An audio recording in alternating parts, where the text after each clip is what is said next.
Au nom de Dieu, le tout miséricordieux, le très miséricordieux, louange à Dieu, Seigneur de l'univers, chers frères. Alors que nous rassemblons les différentes parties de ce programme à partir des épisodes individuels, j'ai voulu reporter ce sujet jusqu'à l'avant-dernière étape et que la conclusion soit un épisode intitulé « Et sa fin est un musc ». Quant à cet avant-dernier épisode, dont le sujet a été soigneusement reporté, il porte sur la notion de sagesse. Qu'est-ce que la sagesse? Et la sagesse est la quête perdue du croyant. Où qu'il la trouve, il en est le plus digne. La quête perdue du croyant signifie que c'est ce besoin que tu ne cesses de rechercher tout au long de ta vie. Tu cherches la sagesse. Alors, quel est le concept de la sagesse dans le Coran? Et lorsqu'on dit d'un homme qu'il est sage, par exemple, nous savons dans la littérature des récits arabes et de la période pré-islamique que Al-Harith ibn Ubad était considéré comme le sage des Arabes. Que fait donc l'homme sage? Et un livre dont les versets ont été rendus parfaits, et Dieu est le Tout-Puissant, le sage. Alors, la sagesse signifie-t-elle mettre les choses à leur juste place, comme on le dit dans le sens commun? Nous voulons interroger les versets du noble Coran afin de comprendre quel est le concept de la sagesse qui fut la deuxième mission du messager, paix et salut sur lui, lors de son envoi à al-Qura et aux illettrés. Il a envoyé parmi les illettrés un messager issu d'eux. C'est lui qui a envoyé parmi les illettrés un messager issu d'eux. Il leur récite ces versets, les purifie et leur enseigne le livre et la sagesse. C'est-à-dire que l'enseignement du livre est lié à la sagesse. Et il est impossible de trouver que la sagesse soit liée au Coran, c'est-à-dire que tu ne la trouves pas associée au terme Coran. Elle n'est liée qu'au livre, et comme nous l'avons mentionné, le livre est celui qui concerne la législation, les prescriptions spécifiques. Donc la sagesse est une affaire liée à la législation, car la sagesse, cela ne veut pas dire, par exemple, que le reste des textes coraniques, comme les versets sur les miracles cosmiques ou ceux qui parlent des lois de la nature, n'ont pas de sagesse. Non, mais leur sagesse n'est simplement pas facile à saisir, car elle relève de la recherche scientifique. Par exemple, si je te dis « Et la Lune, nous lui avons assigné des phases jusqu'à ce qu'elle devienne comme un vieux rameau de palmier recourbé. Le Soleil ne peut rattraper la Lune, ni la nuit devancer le jour, et chacun vogue dans une orbite. » Je t'ai dit que la sagesse, c'est que ce sujet n'est pas compris par Ibn Abbas. C'est impossible, car c'est un sujet scientifique qui demande de la recherche. Il est impossible, par exemple, qu'Ibn Abbas, que Dieu l'agrée, ou Abdullah ibn Mas'ud saisissent la sagesse de ce verset, ou même qu'ils le comprennent vraiment. Peut-être que quelqu'un comme Galilée, qui a découvert la rotation de la Terre, ou bien Hawking ou Einstein pourrait le comprendre. Les gens qui travaillent dans les lois de la physique et les lois de l'espace. C'est pourquoi la sagesse est liée au livre législatif. Et en résumé, elle signifie la raison des jugements. Ou bien c'est la réponse à la question « Pourquoi ?» C'est-à-dire la finalité et l'objectif du jugement religieux, la sagesse qui en découle. C'est pour cela qu'on te demande « Quelle est la sagesse ?» C'est la réponse à la question « Pourquoi ?» dans le domaine des jugements. Et c'est pourquoi Dieu, exalté soit-il, ne peut légiférer sans sagesse. Par conséquent, lorsque je te pose une question sur une question législative, il est nécessaire que, lorsque tu parviens à une conclusion juridique dans ton esprit, la première chose à faire est de l'associer à une sagesse. C'est-à-dire, ne me donne pas des paroles en l'air, ne me vends pas du vent. Quand je te dis, par exemple, ma compréhension de cette question est telle, tu dois me dire quelle est la sagesse. Je te dis, mon frère, la sagesse. Et la sagesse doit nécessairement être en accord avec la raison. Le critère de la sagesse, c'est la raison et la logique saine. Et la connaissance. Tout cela relève de la logique de la sagesse. Alors, d'où ai-je tiré cette définition selon laquelle la sagesse consiste à répondre à la question « Pourquoi ?» Et soit dit en passant, ce n'est pas un don réservé uniquement aux prophètes.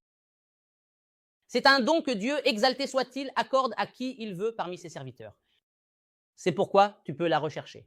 Tu peux chercher à devenir sage ou à payer ce prix. Et Dieu, exalté soit-il, peut t'accorder la sagesse. Il accorde la sagesse à qui il veut. Et quiconque reçoit la sagesse a certes reçu un bien immense. C'est par elle que s'accomplit l'exercice du rôle prophétique avec le Coran. Pourquoi Dieu te l'accorde-t-il? Pour que tu exerces le rôle prophétique. Le prophète, que la paix et la bénédiction soient sur lui, a rejoint le Très-Haut. Mais l'exercice du rôle avec le Coran ne s'est pas terminé. Il se poursuit à travers la sagesse. Nous arrivons maintenant à ces versets de la sourate Al-Isra. Voyons maintenant si la sagesse signifie réellement répondre à la question « Pourquoi ?» ou bien s'agit-il de l'objectif et du but des prescriptions ou non. Dieu le Très-Haut a dit « Ne rends pas ta main enchaînée à ton cou et ne l'étends pas non plus complètement, de peur que tu ne te retrouves blâmé et démuni. Ton Seigneur étend la subsistance à qui il veut et la restreint à qui il veut. Il est en vérité parfaitement informé et clairvoyant à l'égard de ses serviteurs. Et ne tuez pas vos enfants par crainte de pauvreté. C'est nous qui leur accordons la subsistance, ainsi qu'à vous. Les tuer serait un énorme péché. Et n'approchez pas de la fornication, c'est une turpitude et quel mauvais chemin. Et ne tuez pas la vie qu'Allah a rendue sacrée, sauf en droit. Et quiconque est tué injustement, nous avons donné à son proche parent un pouvoir, mais qu'il ne commette pas d'excès dans le meurtre, car il est déjà soutenu. Et n'approchez pas les biens de l'orphelin, sauf de la meilleure manière, jusqu'à ce qu'il atteigne sa maturité. Et tenez vos engagements, car on sera interrogé au sujet des engagements. Et donnez la pleine mesure lorsque vous mesurez. Et pesez avec une balance juste. Cela est meilleur et en fin de compte plus louable. Et ne poursuis pas ce dont tu n'as aucune connaissance. L'ouïe, la vue et le cœur, sur tout cela, on sera interrogé. Et ne marche pas sur la terre avec arrogance. Tu ne pourras jamais fendre la terre et tu n'atteindras jamais la hauteur des montagnes. Tout cela, le mal qui s'y trouve, est détesté par ton Seigneur. Voilà ce que ton Seigneur t'a révélé de la sagesse. Ici, c'est un point d'appui pour l'argumentation. Cela concerne tout le contexte dans son ensemble. Voilà ce que ton Seigneur t'a révélé de la sagesse. Alors, la question est, pourquoi ce contexte, Dieu l'a-t-il qualifié ou nous a-t-il informé qu'il fait partie de la sagesse révélée au prophète, paix et salut sur lui? Donc, la sagesse ici n'est pas un texte indépendant, mes amis. Cette sagesse n'est pas un texte en dehors du Coran. Elle s'y trouve à l'intérieur. Alors, la question est, pourquoi ce contexte a-t-il été spécifiquement désigné et reconnu comme étant la sagesse? Mes amis, tout ce contexte est justifié. Tous les ordres et interdictions qui s'y trouvent sont liés à leur raison d'être. Chaque ordre ou interdiction est directement lié à une sagesse. Il est toujours justifié. Il te donne la raison, par exemple. Et ne rends pas ta main enchaînée à ton cou. Et ne l'étends pas non plus complètement. C'est l'interdiction. C'est l'interdiction divine. Alors, pourquoi? Comme nous l'avons dit, la sagesse est liée à la question « Pourquoi ?» Pourquoi? Alors vous serez assis, blâmé et plein de regrets si votre main est serrée autour de votre cou. Tu seras réprimandé. On dira que tu es avare. Ça n'a pas de sujet. Une personne qui ne rend pas service aux autres. Et si tu l'étends complètement, tu te retrouveras démuni. Tu seras dans la gêne. L'eau se retire quand elle diminue. Car ici, c'est la raison directement. Et ne tuez pas vos enfants par crainte de pauvreté. Pourquoi? Car c'est nous qui leur accordons la subsistance ainsi qu'à vous. Bien sûr, ce verset, nous en parlerons dans des épisodes précédents, car il traite d'une question à laquelle d'autres ne prêtent peut-être pas attention. Elle parle de l'avortement et de la possibilité d'avorter un fœtus mal formé. Comme nous y reviendrons, cet épisode, ou plutôt ce sujet précisément, sera abordé dans les prochains épisodes, si Dieu le veut. Et ne tuez pas la vie qu'Allah a rendue sacrée, sauf en droit. Ce qu'il faut retenir, mes amis, c'est que tous ces versets dans ce contexte sont motivés, liés à leur raison. Et leur objectif est « ne marche pas sur terre avec arrogance ». Pourquoi? Car tu ne fendras pas la terre et tu n'atteindras pas la hauteur des montagnes. N'approchez pas les biens de l'orphelin, sauf de la meilleure manière, jusqu'à ce qu'il atteigne sa maturité. Et tenez vos engagements, car le pacte est… Tout ce contexte est motivé.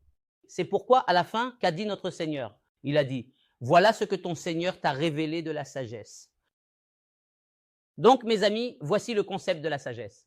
La sagesse est le bien du croyant. Où qu'il la trouve, il en est le plus digne.